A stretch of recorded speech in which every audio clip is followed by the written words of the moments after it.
ہر روزے کے بدلے میں اسے 750 گرام طعام دینا ہوگا اور بعد میں ان روزوں کی اسے قضا کرنی ہوگی۔ اسی طریقے سے وہ خواتین جو بچے کو شیر پلاتی ہیں، بچے کو دودھ پلاتی ہیں، چاہے وہ ماں ہو یا دایا ہو، چاہے وہ مفت میں دودھ پلاتی ہوں یعنی شیر کا پیسہ نہ لیتی ہوں، اور وہ شیر اتنا کم ہوتا ہو کہ وہ بچے کے لیے یا ماں کے لیے مضر ہو، یعنی بچہ بھوکا رہنے کے امکانات ہیں، تو ایسی حالت میں چاہے وہ ماں کے مسئلے میں ہو یا بچے کے سلسلے سے، دونوں حالت میں اس کو روزہ نہیں رکھنا ہے، اور ہر روزے کے بدلے میں اسے 750 گرام اناج ایک مدام دینا ہے اور بعد میں اسے ہر روزے کی قضا کرنی ہے۔ یہ وہ افراد ہیں کہ جن کے اوپر وقتی طور سے کہا جا سکتا ہے کہ رمضان مبارک کے روزے نہیں ہیں، اگر حالات ٹھیک ہو جاتے ہیں تو ایسی حالت میں وہ لوگ بھی روزہ رکھیں گے۔ جن کی پیاس والی بیماری، اگر بیماری ختم ہو جاتی ہے تو بھی وہ لوگ روزہ رکھیں گے۔ وہ خواتین جو وضع حمل والا مسئلے میں ہیں ان کو بھی بعد میں روزوں کی قضا کرنی ہے۔ وہ خواتین جو بچے کو شیر پلاتی ہیں ان کو بھی بعد میں روزوں کی قضا کرنی ہے۔ لیکن یہ وہ افراد ہیں کہ جن کے اوپر وقتی طور سے روزہ واجب نہیں ہے۔ ہماری گفتگو شب قدر میں قرآن کریم کی تلاوت کے سلسلے سے ہے۔ قرآن کریم آخری کتاب ہے، آسمانی کتاب، جسے خداوند عالم نے اپنے پیغمبر کے اوپر نازل فرمایا۔ میں نے اس سے قبل تقریر میں عرض کیا تھا کہ قرآن کریم صرف اور صرف ثواب کی بنیاد کے لیے نہ پڑھا جائے، ثواب کی غرض سے نہ پڑھا جائے، بلکہ آیات الہیہ پر غور و فکر کیا جائے، تفکر اور تدبر کیا جائے۔ اور یہ چیز وہ ہے کہ جو عقل مندوں کے لیے بھی نشانیاں ہیں، ایمان والوں کو بھی خداوند عالم نے مخاطب کیا ہے، اولو الالباب کہہ کر کے مخاطب کیا ہے۔ تو اس سلسلے پر انسان کو خاص طور سے تلاوت قرآن پر متوجہ ہونے کی ضرورت ہے۔ اب ایک مسئلہ یہ ہے کہ کیا قرآن کو دیکھ کر پڑھا جائے یا بغیر دیکھے پڑھا جائے؟ مطلب یہ ہے کہ کیا قرآن کا یاد کرنا ضروری ہے، حفظ کرنا ضروری ہے، یا حفظ نہیں بھی کیا ہے یا جو سورے بھی حفظ ہیں تو کیا انہیں بغیر دیکھے پڑھا جائے؟ چھٹے امام فرماتے ہیں کہ شیطان کی کمر یا یہ کہ شیطان کے اوپر یہ بات بہت گہرا گزرتی ہے کہ جب وہ شیطان یہ دیکھتا ہے کہ کوئی قاری قرآن دیکھ کر کے قرآن پڑھ رہا ہے، یعنی اس کا مطلب یہ ہے کہ تلاوت قرآن میں نہ آنکھوں کو بند کرنے کی ضرورت ہے، نہ قرآن کریم کو یاد کرنے کی ضرورت ہے۔ یاد ہو جائے تو الحمدللہ بہت اچھی بات ہے، اللہ نے ایک نعمت عطا فرمائی ہے کہ یاد ہو گیا، لیکن جن سوروں کو اگر ہمیں آتی بھی ہے تو اس کو ہمیں دیکھ کر کے پڑھنے کی ضرورت ہے۔ اس کے 2-3 فائدے ہیں۔ پہلا فائدہ تو یہ ہے کہ قرآن کریم کو اگر ہم دیکھ کر کے پڑھیں گے تو ہمیں دیکھنے کا بھی ثواب ملے گا اور پڑھنے کا بھی ثواب ملے گا۔ دوسرا فائدہ یہ ہے کہ شیطان کی شکست یا شیطان کو ذلیل کرنے کا سبب بنے گی۔ اور تیسرا فائدہ چھٹے امام فرماتے ہیں اگر کوئی شخص یہ چاہتا ہے کہ اس کی آنکھوں کی بینائی برقرار رہے، آنکھوں میں نور سلامت رہے، نور آنکھوں کی روشنی میں اضافہ ہو، تو اسے چاہیے کہ قرآن کریم کی تلاوت دیکھ کر کے پڑھے، قرآن کریم کو دیکھ کر کے تلاوت کرے۔ اس کا مطلب یہ ہے کہ جب انسان قرآن کریم کی تلاوت کرتا ہے تو جب آنکھیں آیات قرآنی کے اوپر ہوتی ہیں تو آنکھیں ان آیات سے فیضیاب ہوتی ہیں، آنکھوں میں نور میں کشش پیدا ہوتی ہے، نور میں اضافہ پیدا ہوتا ہے، اور خداوند عالم کی طرف سے اس چھٹے امام مخبر صادق ہیں، امام صادق ہیں، ان کی کوئی بھی بات کے اوپر شک نہیں کیا جا سکتا۔ اگر انسان اس انداز سے تلاوت کر رہے جیسے چھٹے امام فرما رہے تو نور میں اضافہ ہوگا، آنکھوں کی بینائی میں اضافہ ہوگا، بصارت میں اضافہ ہوگا، اور جب آنکھوں کی بصارت میں اضافہ ہوگا تو قلب کی بصیرت میں بھی اضافہ ہوگا۔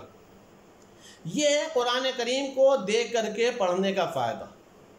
اب ایک مسئلہ یہ ہے کہ قرآن کریم کا اخروی فائدہ کیا ہے، دنیاوی فائدہ کیا ہے۔ دنیاوی فائدہ تو یہ ہے کہ خیر و برکت ہے، شیطان اس گھر میں نہیں آتا، شیطان قاری قرآن پر غالب نہیں ہوتا، گھر میں نحوستیں نہیں آتی، تلاوت قرآن سے برکت ہوتی ہے، تلاوت قرآن سے رزق میں اضافہ ہوتا ہے، تلاوت قرآن سے شفاء صدور ہوتا ہے، تلاوت قرآن سے خداوند عالم گھر میں برکتوں کو نزول فرماتا ہے۔ یہ ہے مسائل دنیا کہ جو تلاوت قرآن سے فائدہ ہے، برکت کا تعلق، صحت کا تعلق، گھر میں برکت کا تعلق، روزی اور رزق کا تعلق، یہ سب کے مسائل وہ ہیں جو دنیا سے متعلق۔ آخرت کا فائدہ کیا ہے؟ تلاوت قرآن کے آخرت کے 2-3 فائدے اہم ہیں۔ پہلا فائدہ یہ ہے کہ جب انسان قرآن کریم کی تلاوت کرے گا تو یہی قرآن کریم میدان محشر میں قاری قرآن کی شفاعت کرے گا، میرے معبود اس کی شفاعت کر دے، یہ مجھے محبوب رکھتا تھا، یہ میری تلاوت کرتا تھا۔ اللہ قرآن کی بات کو مانے گا اور قاری قرآن کی شفاعت ہوگی۔ دوسرا فائدہ یہ ہے کہ جب انسان قرآن کریم کی تلاوت کرتا ہے تو اصل ہوتا کیا ہے؟ ہوتا یہ ہے کہ یہ قرآن کریم کی تلاوت اصل میں ذکر پروردگار ہے، ذکر پروردگار ہے، اذکار الہی ہے۔ اس کا فائدہ کیا ہے؟ قرآن کریم نے خود بیان کیا ہے، فَاذْكُرُونِي أَذْكُرْكُمْ، اگر تم میرا ذکر کرو گے تو ہم تمہارا بھی ذکر کریں گے۔ مطلب کیا ہے؟ مطلب یہ ہے کہ اگر ہم اللہ کا ذکر کر رہے ہیں تو خداوند عالم ہمارا بھی ذکر کرے گا۔ دونوں ذکر میں ایک بنیادی فرق ہے۔ ہم جب ذکر کر رہے ہیں تو اپنے ماحول میں کر رہے ہیں، اپنی گنہگار زبان سے کر رہے ہیں، اپنے جیسے بندوں کے بیچ میں کر رہے ہیں، اپنی جیسی کیفیت رکھنے والے، طبیعت رکھنے والوں کے بیچ میں کر رہے ہیں۔ لیکن جب خداوند عالم کسی کا ذکر کرتا ہے تو ملائکہ سماوات کے بیچ میں کرتا ہے، نورانی مخلوق کے بیچ میں کرتا ہے، ایک ایسی مخلوق کے بیچ میں، معصومین کی بارگاہ میں، معصومین کے سامنے ذکر ہوتا ہے۔ کس کا؟ جو اللہ کا ذکر دنیا میں کرتا ہے۔ قسم خدا کی اگر اسی ایک فضیلت کو ہم سمجھ لیں کہ ہم خداوند عالم کی نگاہ میں قابل ذکر بننا ہے تو ضرورت اس بات کی ہے کہ ہم قرآن کریم کو ذکر کرتے رہیں، قرآن کریم کی تلاوت کرتے رہیں تاکہ ہم اللہ کی نگاہ میں قابل ذکر بن سکیں۔ اور یہ بالکل سیدھی سی بات ہے، جو اللہ کی نگاہ میں قابل ذکر ہو، جو خداوند عالم کی نگاہ میں قابل مدح و ثنا ہو، جس کا ذکر خداوند عالم کرتا ہو، تو یہ تو نہ ہم سوچ سکتے ہیں، نہ قالین اکرام میں شاید کوئی بندہ ہے خدا سوچ سکتا ہے کہ خداوند عالم کی نگاہ میں اس کے کیا درجات ہوں گے، اس کی کیا عظمت ہوگی اور اس کی کیا منزلت ہوگی۔ قرآن کریم کا فائدہ۔ دوسرا مسئلہ یہ ہے کہ قرآن کریم صرف اور صرف ہم یہ نہ سمجھے کہ یہ مردوں کے لیے، نہیں عزیزان گرامی، قرآن کریم کا فائدہ مردوں کو بھی ہے، زندوں کو بھی ہے۔ مردوں کی بخشش کا مسئلہ ہے اور زندہ لوگوں کی آسائش کا مسئلہ ہے۔ ان کی بخشش ہے اور زندہ جو لوگ ان کی آسائش اور آرام کا مسئلہ ہے۔ تیسرا مسئلہ قرآن کریم کے سلسلے سے آپ اسی ایک بات کو محسوس کریے۔ ایک عورت ہے، روایت کے اندر، تاریخ میں یہ واقعہ موجود ہے، ایک عورت ہے جس کا نام ہے باہیہ۔ یہ جب عالم احتضار میں آئی، جاکنی کا عالم تھا، تو اس نے آسمان کی طرف سر بلند کیا اور کہا میرے معبود، میں تجھ سے محبت کرتی ہوں، میں مانتی ہوں کہ میں بہت گنہگار ہوں، لیکن میرے معبود اس عالم احتضار میں تیری بارگاہ میں گریہ وزاری کرتی ہوں، تیری بارگاہ میں دعا کر رہی ہوں، میرے معبود تو مجھے تنہا نہ چھوڑ دینا، کہیں پر بھی تو مجھے اپنی رحمت سے محروم نہ کر دینا۔ نتیجہ یہ ہوا کہ احتضار کی کیفیت ختم ہو گئی اور انتقال ہو گیا۔ باہیہ نے اپنے پیچھے ایک بیٹا چھوڑا تھا، اس کے بیٹے نے اس کو غسل و کفن کا انتظام کیا، دفن کرایا، اور اس کے بعد اس کے بیٹے نے زندگی میں ایک عمل انجام دیا۔ عمل کیا تھا؟ ہر شب جمعہ اور روز جمعہ، ہر شب جمعہ اور روز جمعہ ماں کی قبر پر جاتا تھا اور ماں کی قبر کے پاس بیٹھ کر کے تلاوت قرآن کرتا تھا۔ غور کریے گا، تلاوت قرآن کرتا تھا۔ یہ سلسلہ کئی روز تک، کئی ہفتے تک چلتا رہا، مہینوں چلتا رہا۔ ایک روز کی ماں خواب میں آئی تو بیٹے نے ماں سے پوچھا، مادر کرم یہ بتائیے آپ کے اوپر کیا کیفیت ہے؟ کہا بیٹا موت بہت سنگین ہے، بیٹا موت بہت تلخ ہے، لیکن اے میرے لال جو تم شب جمعہ اور روز جمعہ مجھے تلاوت قرآن پڑھنے آتے ہو ہماری قبر کے اوپر، اے میرے لال اس سے تم مجھے فراموش نہ کرنا، پوری زندگی جب تک تمہارے اندر طاقت اور قوت ہے میرے لال کرتے رہنا۔ اس لیے تلاوت قرآن کا سبب یہ ہوا ہے کہ خداوند عالم نے مجھے برزخ میں بھی جنت کا مزہ دیا، مجھے جنتی لباس دیے ہیں، جنتی فرش عطا فرمایا۔ اے میرے لال تم قرآن کی تلاوت نہ چھوڑنا، جو میری بخشش اور میرے درجہ کی بلندی کا سبب۔ روایت کے جملے ہیں کہ ماں نے اس کے ایک جملہ کہا، اے میرے لال تمہیں پتہ ہے جب تم تلاوت قرآن کرنے کے لیے آتے ہو، جب تم تلاوت قرآن کرنے کے لیے آتے ہو، ابھی میری قبر پر پہنچتے بھی نہیں ہو کہ میرے قبرستان کے سارے مردے آتے ہیں مجھے مبارکباد دینے کے لیے، بھائیا مبارک ہو تیرا بیٹا تیری قبر پر قرآن پڑھنے کے لیے آ رہا، تیرا بیٹا تیری قبر پر قرآن پڑھنے کے لیے آ رہا۔ اور وہ لوگ بھی بہت خوش ہوتے ہیں، کیوں معلوم ہے؟ اس لیے کہ پڑھتا تو میری قبر پر ہے، لیکن آواز جہاں تک جاتی ہے خداوند عالم سب کی قبر پر تلاوت قرآن کے طفیل میں رحمت کو نازل کرتا۔ بیٹا بہت خوش ہوا اور اس کا سلسلہ چلتا رہا۔ ایک روز پھر سویا خواب میں تو کیا دیکھا کہ کچھ مردے آئے ہیں۔ ایک مرتبہ ان مردوں نے کہا، اے میرے بھائی، اے برادر مومن، دیکھو جو تم تلاوت قرآن کرتے ہو اس کو تم بند نہ کرنا۔ کہا کیوں؟ کہا اس لیے کہ ہم لوگ تمہارا شکریہ ادا کرنے کے لیے آئے ہیں۔ کہا کس بات کا شکریہ؟ کہا پڑھتے تو تم ہو اپنی ماں کی قبر کے اوپر، لیکن خداوند عالم نے تمہاری ایک تلاوت کے طفیل میں تمام قبرستان کے مردوں کو بخش دیا۔ آپ اندازہ لگائیے عزیزان گرامی کہ تلاوت قرآن کا فائدہ کیا ہے۔ پڑھتا ایک انسان ہے، آوازیں جہاں تک جاتی ہیں خداوند عالم کی رحمتیں وہاں تک شامل حال ہو جاتی ہیں۔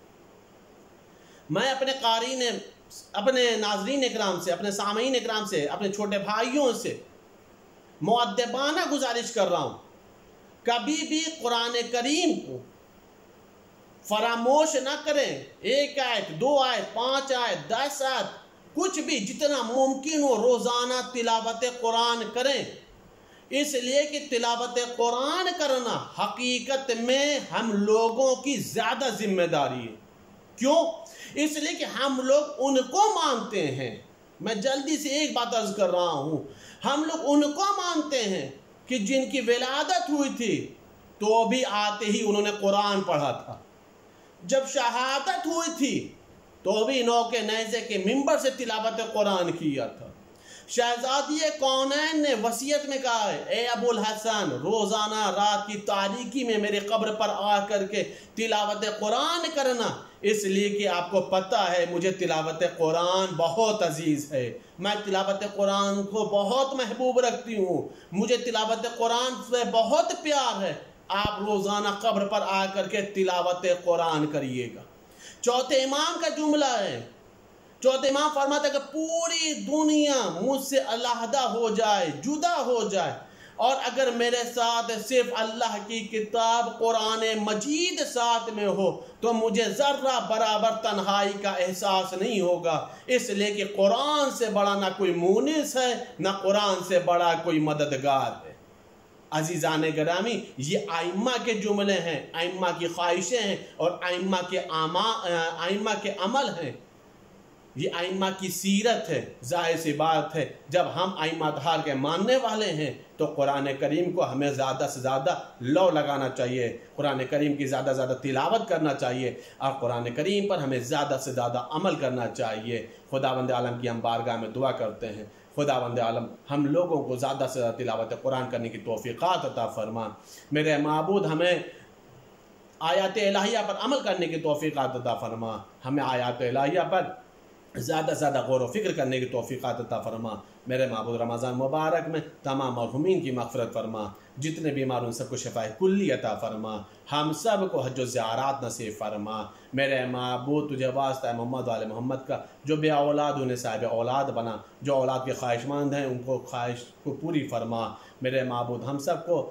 رزق اور روزی میں اضافہ فرما، ہم سب کی گناہ کبیرہ صغیرہ کو معاف فرما، میرے معبود ان شبوں کے طفیل میں رمضان مبارک کے صدقے میں میرے معبود تمام لوگوں کو وبائی امراض سے تحفظ عطا فرما، میرے معبود جو بیماروں نے شفاء کلی عطا فرما، جہد البقیع کے روزوں کی تعمیرات کے اسباب مہیا فرما، امام زمانہ کے زور میں تعجیل فرما، ہم سب کو ان کے آبان و انصار میں شمار فرما، اللہم تقبل منا انک انت السمیع العلیم بحق محمد وآلہ الطاہرین۔